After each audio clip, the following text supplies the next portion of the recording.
നമസ്കാരം പ്രിയപ്പെട്ട കൂട്ടുകാരെ. നമുക്ക് എങ്ങനെ സെറ്റ് പരീക്ഷയ്ക്ക് വേണ്ടി തയ്യാറെടുക്കാം എന്ന് നോക്കിയാലോ. നമ്മുടെ അടുത്ത പ്രതീക്ഷ എന്ന് പറയുന്നത് ഇനി വരാനിരിക്കുന്ന 2027 ജനുവരിയിലെ സെറ്റ് പരീക്ഷയാണ്. അപ്പൊ കൃത്യമായിട്ട് ഒരു 6 മാസം കാലയളവ് നമുക്ക് മുന്നിൽ പഠിക്കാനായിട്ട് കിട്ടും അല്ലെ. അപ്പൊ ആ ഒരു കാലയളവ് കൊണ്ട് കൃത്യമായിട്ട് പഠിച്ച് സെറ്റ് മലയാളം പരീക്ഷ ക്രാക്ക് ചെയ്യാനായിട്ട് ഇപ്പോഴേ തയ്യാറായി തുടങ്ങണം. അങ്ങനെ തയ്യാറായി തുടങ്ങിയാൽ മാത്രമേ ഇത് കണ്ടോ ഇത്രയും വിജയികളുടെ ലിസ്റ്റിൽ ഒരാളായിട്ട് അടുത്ത വട്ടം നിങ്ങൾക്കും കയറിക്കൂടാൻ പറ്റൂ. നമുക്കറിയാം സെറ്റ് പരീക്ഷ വളരെ പ്രാധാന്യമുള്ളൊരു പരീക്ഷയാണ്.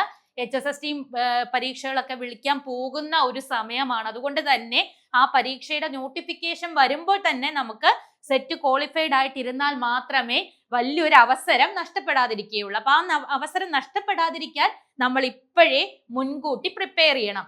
എങ്ങനെ പഠിച്ചു തുടങ്ങണം? Set Malayalam January exam crack ചെയ്യാൻ എങ്ങനെ കൃത്യമായിട്ട് നമ്മൾ ഇപ്പോൾ തന്നെ പഠിച്ചു തുടങ്ങണം എന്നുള്ളതാണ് നമ്മൾ ഇപ്പോൾ നോക്കാൻ പോകുന്നത്. അപ്പൊ നിങ്ങൾ പലതരത്തിലുള്ളവരായിരിക്കും അല്ലെ. ചിലര് കുറെ നാള് പരീക്ഷയൊക്കെ അതായത് PG ഒക്കെ കഴിഞ്ഞ് കുറെ ഗ്യാപ്പ് ഒക്കെ വന്ന് ഇരിക്കുന്നവരുണ്ടാവും. അല്ലാതെ ഇപ്പൊ BEd ലാസ്റ്റ് ഇയർ ചെയ്തുകൊണ്ടിരിക്കുന്നവരുണ്ടാകും. അല്ലെങ്കിൽ നിങ്ങൾ ഓൾറെഡി എന്തെങ്കിലും ജോലിയിലോ സർവീസിലോ ഒക്കെ ഉള്ളവരുണ്ടാകും. അപ്പൊ ഇവർക്കൊക്കെയും സെറ്റ് എന്ന് പറയുന്ന പരീക്ഷ എഴുതിയാലേ നമുക്ക് ഹയർ സെക്കൻഡറി അധ്യാപകർ എന്നുള്ളൊരു സ്വപ്നത്തിലേക്ക് എത്താൻ പറ്റൂ. അപ്പൊ അത്തരത്തിലുള്ളൊരു സ്വപ്നവും കൊണ്ട് പല തലങ്ങളിൽ നിൽക്കുന്നവരാണ് നിങ്ങളെങ്കിൽ നിങ്ങൾ ഓരോരുത്തരും നിങ്ങൾ എവിടെ നിൽക്കുന്നു എന്ന് ആദ്യം തിരിച്ചറിഞ്ഞിട്ട് വേണം സെറ്റ് പരീക്ഷയ്ക്ക് തയ്യാറാവാൻ. അപ്പോ നിങ്ങൾ തന്നെ ആദ്യം ഏത് രീതിയിലാണ് എന്നൊന്ന് വിലയിരുത്തണം. നമ്മള് പഠിത്തം ഒന്ന് കണ്ടിന്യൂ ചെയ്താൽ മാത്രം മതിയോ അതോ ആദ്യത്തെ ലെവലിൽ നിന്ന് തന്നെ തുടങ്ങണോ എന്നൊക്കെ അറിയണം. പക്ഷെ ഇനി ഏത് രീതിയിൽ ഏത് തലത്തിൽ നിൽക്കുന്നവരാണെങ്കിലും ആദ്യം നമ്മൾ മനസ്സിലാക്കേണ്ടത് എന്താണ്? സെറ്റ് പരീക്ഷയുടെ ഒരു രീതിയാണ് അല്ലെ. സെറ്റ് പരീക്ഷ പലർക്കും കൺഫ്യൂഷൻ ആണ്. ഒരുപാട് പേര് ചോദിക്കുന്നുണ്ട് എത്ര മാർക്ക് നേടണം, എങ്ങനെയാണ് പരീക്ഷ, ഒരു പേപ്പറേ ഉള്ളോ. അപ്പൊ ഇത്തരത്തിലുള്ള കാര്യങ്ങൾ ആദ്യം നമ്മൾ മനസ്സിലാക്കണം. ഒരു പരീക്ഷയുടെ സ്ട്രക്ചർ മനസ്സിലാക്കിയാൽ മാത്രമേ ആ പരീക്ഷ എങ്ങനെ ക്രാക്ക് ചെയ്യണമെന്നുള്ളതിനെ പറ്റി ഒരു ധാരണ കിട്ടൂ അല്ലെ. അതുപോലെ തന്നെ സിലബസും മനസ്സിലാക്കണം. അപ്പൊ നമുക്ക് സെറ്റ് മലയാളം പരീക്ഷയുടെ ഒരു രീതി ആദ്യം തന്നെ മനസ്സിലാക്കി വെക്കണം. ഇവിടെ 2 പേപ്പറുകളാണ് ഉള്ളത്. സെറ്റ് മലയാളം പരീക്ഷയിലേക്ക് നിങ്ങൾ അപ്ലൈ ചെയ്ത് പരീക്ഷാ ദിവസം അവിടെ പോവുകയാണെങ്കിൽ 2 പരീക്ഷകളായിട്ടാണ് നിങ്ങൾക്ക് പരീക്ഷ നടക്കുക.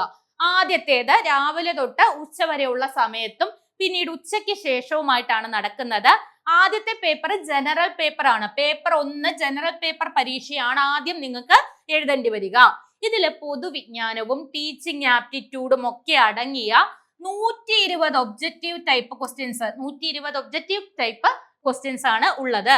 ഓരോ ശരി ഉത്തരത്തിനും 1 മാർക്കാണ് ലഭിക്കുക. നെഗറ്റീവ് മാർക്ക് ഇല്ല എന്നുള്ളത് വളരെ സന്തോഷകരമായ ഒരു കാര്യമാണ് അല്ലെ. നമുക്ക് കൺഫ്യൂഷൻ ഉണ്ടെങ്കിലും ചെറിയ സംശയം ഉണ്ടെങ്കിലും ഒക്കെ ഉത്തരം എഴുതാം. എല്ലാം അറ്റൻഡ് ചെയ്യാൻ ശ്രദ്ധിക്കുക. രണ്ടാമത്തെ പേപ്പർ 2 എന്ന് പറയുന്നത് നമ്മുടെ ഐച്ഛിക വിഷയമായിട്ടുള്ള നമ്മൾ മലയാളം എടുത്തവരാണ്. മലയാളമായിരിക്കും അതിന്റെ ടോപ്പിക്ക് വരിക. മലയാളത്തിൽ നിന്നുമുള്ള 120 ഒബ്ജക്റ്റീവ് ക്വസ്റ്റ്യൻസ് ഇവിടെയും ഉണ്ട്. ശരി ഉത്തരത്തിന് 1 മാർക്കാണ്. നെഗറ്റീവ് മാർക്ക് ഇവിടെയും ഇല്ല. അപ്പം 120 മാർക്ക് വീതമുള്ള 2 സെക്ഷൻ ആണ് നിങ്ങൾക്ക് അറ്റൻഡ് ചെയ്യേണ്ടി വരിക.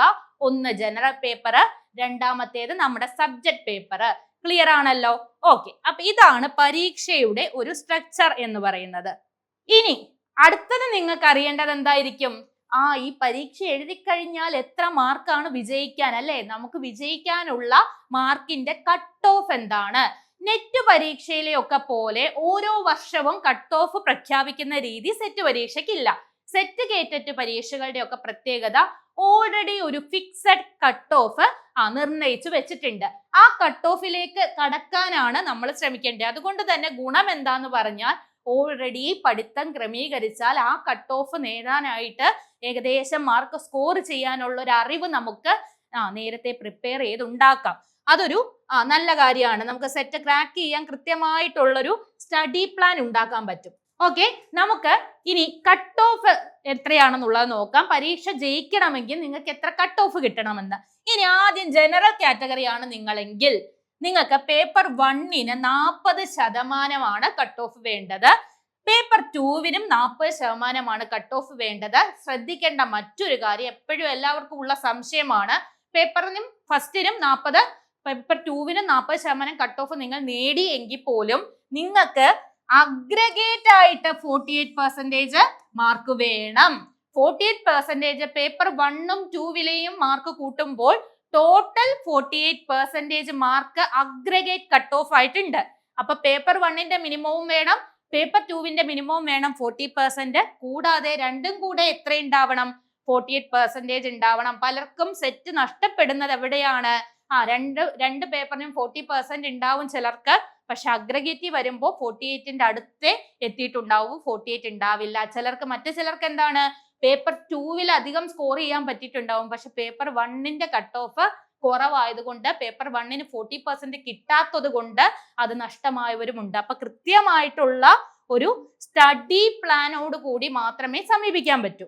അടുത്തത് നോക്കിയേ, OBC നോൺ ക്രിമിലെയർ ആയിട്ട് അപ്ലൈ ചെയ്തവർക്ക് പേപ്പർ 1ന് 35%, പേപ്പർ 2വിനും 35% വേണം. എന്നാൽ അഗ്രഗേറ്റ് കട്ട് ഓഫ് ഇവിടെയും ഉണ്ട്, അത് 45% ആണ്. ജനറലിന് 48 ആണെന്ന് പറഞ്ഞു, 45 ആണ് OBCക്ക് വരുന്നത്.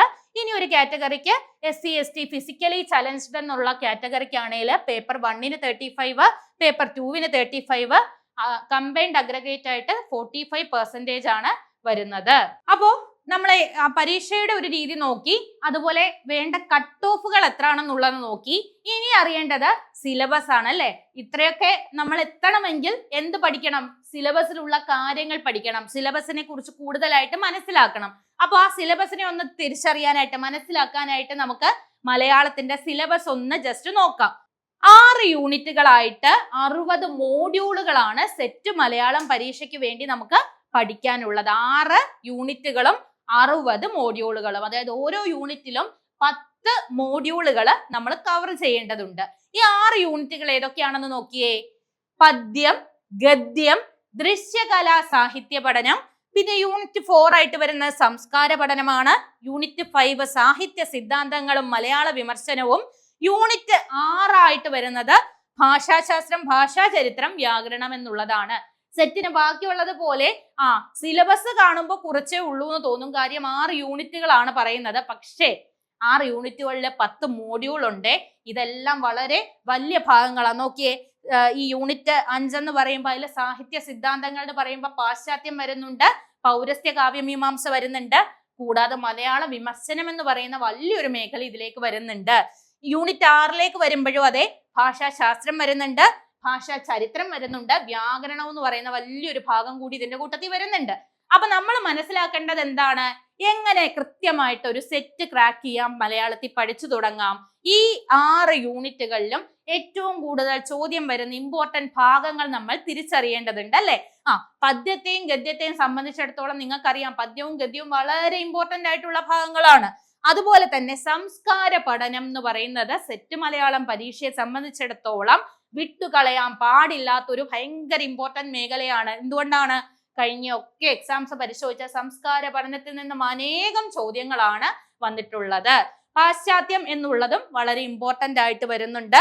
അടുത്ത യൂണിറ്റ് 5ാമത്തെ യൂണിറ്റിലെ പാശ്ചാത്യം വളരെ ഇമ്പോർട്ടന്റ് ആണ്. മലയാള വിമർശനത്തിൽ നിന്നും ചോദ്യങ്ങൾ വരാറുണ്ട് അല്ലെ. അപ്പൊ ഇതൊക്കെ തിരിച്ചറിഞ്ഞുകൊണ്ട് കൃത്യമായും PYQs നോക്കുക എന്നുള്ളതാണ് ആദ്യം ചെയ്യേണ്ടത്. PYQ ഇമ്പോർട്ടന്റ് ആണ്. പ്രീവിയസ് ഇയർ ക്വസ്റ്റ്യൻ പേപ്പേഴ്സിലൂടെ കൃത്യമായിട്ട് വിശകലനം ചെയ്ത് തന്നെ കടന്നു പോവുക. ഉത്തരം മാത്രമല്ല, ആ ഓപ്ഷൻസ് 4 എണ്ണം ഉണ്ട്. ശരിയായ ഉത്തരം അല്ലാത്ത 3 ഓപ്ഷൻസിന്റെയും വിവരണങ്ങൾ, ആ ഉത്തരങ്ങൾ വരാവുന്ന കൃത്യമായ ചോദ്യങ്ങൾ, ഇതൊക്കെ എന്ത് ചെയ്യണം? വിശകലനം ചെയ്ത് പഠിക്കണം. പിന്നെ കൃത്യമായ ടൈം ടേബിൾ ഉണ്ടാക്കി പഠിക്കുക. നേരത്തെ ഞാൻ പറഞ്ഞ പോലെ പലരും പല രീതിയിലുള്ള ജീവിത സാഹചര്യത്തിലുള്ളവരായിരിക്കും. ഗ്യാപ്പ് വന്നവരുണ്ടാവും, ഇപ്പൊ ജോലി ചെയ്തുകൊണ്ട് പഠിക്കുന്നവരുണ്ടാവും അല്ലെ. ഫ്രീ ആയിട്ട് ഇതിനു വേണ്ടി പഠിക്കാനായിട്ട് നിങ്ങൾ ഇരിക്കുന്നവരും ഉണ്ടാവും. പക്ഷെ എല്ലാവരും കൃത്യമായിട്ട് അവരവരുടെ സമയക്രമം അനുസരിച്ചും പിന്നെ 6 മാസം കൊണ്ട് എങ്ങനെ അടുത്ത എക്സാം ക്രാക്ക് ചെയ്യാമെന്ന് ആലോചിച്ചുമുള്ള കൃത്യമായ ഒരു ടൈം ടേബിൾ എന്ത് ചെയ്യണം? ഉണ്ടാക്കി വെക്കണം. ആ ടൈം ടേബിളില് PYQസിൽ നിന്നും കിട്ടിയ വിവരം വെച്ച് പ്രാധാന്യം കൂടുതൽ കൊടുക്കേണ്ട ഭാഗങ്ങൾക്ക് എന്ത് ചെയ്യണം? കൂടുതൽ സമയം പഠിക്കാനായിട്ട് കൊടുക്കണം. ഇനി പ്രാധാന്യമുള്ള മേഖലകൾ തിരിച്ചറിയുക എന്നുള്ളത് പറഞ്ഞു. അത് വഴി കൂടിയാണ് ടൈം ടേബിൾ കൃത്യമായിട്ട് നിങ്ങൾക്ക് ഉണ്ടാക്കാൻ പറ്റും. പിന്നെ പ്രയാസമുള്ള മേഖലകൾ തിരിച്ചറിയുക ഇമ്പോർട്ടന്റ് ആണ് അല്ലെ. നമ്മൾക്കറിയാം കൂടുതൽ ചോദ്യങ്ങൾ വരുന്ന മേഖലകൾ മാത്രം അല്ല, നിങ്ങൾക്ക് കൂടുതൽ പ്രയാസമുള്ള മേഖലകൾക്കും കൂടുതൽ സമയം കൊടുക്കണം. ചിലർക്ക് പൗരസ്ത്യം ഭയങ്കര പ്രയാസമായിരിക്കും അല്ലെ. കാവ്യ സിദ്ധാന്തങ്ങൾ, രാജശേഖരൻ എന്താ പറഞ്ഞത്, മമ്മടൻ എന്താ പറഞ്ഞത്, ഭട്ടദൗതൻ, ഭട്ടലൊല്ലൊടൻ അല്ലെ, വക്രോക്തി സിദ്ധാന്തം, ധ്വനി സിദ്ധാന്തം, രസസിദ്ധാന്തം, ഇതൊക്കെ കൂടെ അങ്ങോട്ട് തിരിഞ്ഞു പോകും കുറെ പേർക്ക്. അപ്പൊ എന്താ ചെയ്യണ്ടേ? അത് പഠിക്കണം, ഇമ്പോർട്ടന്റ് ആണ്. അപ്പൊ അത്തരത്തിലുള്ള മേഖലകൾ ആവർത്തിച്ച് പഠിക്കാൻ സമയം കൊടുക്കുക. വ്യാകരണം പാടുള്ളവർ അതിന് കൂടുതൽ പ്രാധാന്യം കൊടുക്കുക. അപ്പൊ കൃത്യമായിട്ടുള്ള ഒരു സ്റ്റഡി പ്ലാൻ നിങ്ങളുടെ കയ്യിൽ ഉണ്ടാവണം അല്ലെ. അപ്പൊ പലരും പല സാഹചര്യത്തിലാണെന്ന് നേരത്തെ ഞാൻ പറഞ്ഞു. അപ്പൊ എങ്ങനെ സെറ്റ് പഠിച്ചു തുടങ്ങണം എന്ന് ഭയങ്കര കൺഫ്യൂസ്ഡ് ആയിട്ടിരിക്കുന്നവരുണ്ടാവും. എങ്ങനെ ഞാൻ കൃത്യമായ ഒരു ടൈം ടേബിൾ ഉണ്ടാക്കും എന്നുള്ള കൺഫ്യൂഷൻ കുറെ പേർക്ക് ഉണ്ടാവും. ഈ ഒരു 6 മാസം കൊണ്ട് ഇത്രയും ഗ്യാപ്പ് വന്നു, എനിക്ക് ഇനി സെറ്റ് മലയാളം പരീക്ഷ പെട്ടെന്ന് ക്രാക്ക് ചെയ്യാൻ പറ്റുമോ, ഇനി HSST മലയാളം വിളിക്കുമ്പോൾ എനിക്ക് സെറ്റ് ഇല്ലാത്തതുകൊണ്ട് എഴുതാൻ പറ്റാതിരിക്കുമോ, അവസരം നഷ്ടപ്പെടുമോ, ഇങ്ങനെ കുറെ കൺഫ്യൂഷനിലായിരിക്കും നിങ്ങൾ. എങ്കിൽ ഒന്നുകൊണ്ടും പേടിക്കണ്ട. ഇവിടെ CCയിൽ സെറ്റ് എക്സാം ക്രാക്ക് ചെയ്യാനായിട്ട് 2027 ജാനുവരിയിലെ സെറ്റ് എക്സാം ക്രാക്ക് ചെയ്യാനായിട്ട് ഒരു ലോങ് ബാച്ച് ഞങ്ങൾ ആരംഭിച്ചു കഴിഞ്ഞു. ഇതില് നേരത്തെ ഞാൻ പറഞ്ഞ പോലെ സിലബസ് പ്രകാരം കൃത്യമായി വിശകലനം ചെയ്ത PYQസിന്റെ വിശകലനത്തിലൂടെയൊക്കെ തയ്യാറാക്കിയ കൃത്യമായ ഒരു സ്റ്റഡി പ്ലാൻ ഞങ്ങൾ നൽകുന്നുണ്ട്. കൃത്യമായ ടൈം ടേബിളും മെന്റർഷിപ്പും അതുപോലെ തന്നെ എക്സാമും ഒക്കെ വഴി പരിശീലനം കൊണ്ട് തന്നെ കൃത്യമായിട്ട് നിങ്ങൾക്ക് ലക്ഷ്യത്തിലെത്താൻ കഴിയും. അത്തരത്തിൽ നിങ്ങളെ ഒപ്പം നിന്ന് സഹായിക്കാനായിട്ട് സെറ്റ് 2027 ലക്ഷ്യമാക്കിയൊരു ലോങ് ബാച്ച് ആണ് ഇവിടെ ആരംഭിച്ചിരിക്കുന്നത്. ഇവിടെ നിങ്ങൾക്ക് ജോയിൻ ചെയ്ത് കഴിഞ്ഞാൽ കൃത്യമായി 6 മാസത്തിനുള്ളിൽ പഠിച്ച് നിങ്ങളുടെ ലക്ഷ്യത്തിലേക്ക് എത്താനാവും. അതുപോലെ തന്നെ PYQസിന്ന് തയ്യാറാക്കിയ അനേകം ചോദ്യങ്ങൾ അടങ്ങുന്ന ക്വസ്റ്റ്യൻ ബാങ്കിന്റെ ഡിസ്കഷനും ഒക്കെ നിങ്ങൾക്ക് ലൈവ് ക്ലാസ്സുകളായിട്ട് കിട്ടും. അപ്പൊ ഈ അവസരം ഒരിക്കലും നഷ്ടപ്പെടുത്തരുത്. ഈ വരുന്ന 2027 സെറ്റ് ജാനുവരി എക്സാം നമുക്ക് എഴുതിയെടുക്കാം. എന്നിട്ട് HSST മലയാള അധ്യാപിക എന്നുള്ള പോസ്റ്റിലേക്കുള്ള നിങ്ങളുടെ സ്വപ്നയാത്ര നിങ്ങൾക്ക് ഇപ്പൊ തന്നെ തുടങ്ങാൻ കഴിയും. അപ്പൊ ഞങ്ങളോടൊപ്പം ജോയിൻ ചെയ്യാനായിട്ട് ഈ സ്ക്രീനിൽ കാണുന്ന നമ്പറിൽ കോൺടാക്ട് ചെയ്താൽ മതി. അപ്പൊ നമുക്ക് ഒരുമിച്ച് 2027 സെറ്റ് മലയാളം എക്സാം ക്രാക്ക് ചെയ്യാം. വിജയികളുടെ ലിസ്റ്റിൽ ഇടം നേടാം. അടുത്ത വലിയൊരു ലക്ഷ്യത്തിലേക്ക് എത്തിച്ചേരാം. എല്ലാവർക്കും വിജയാശംസകൾ.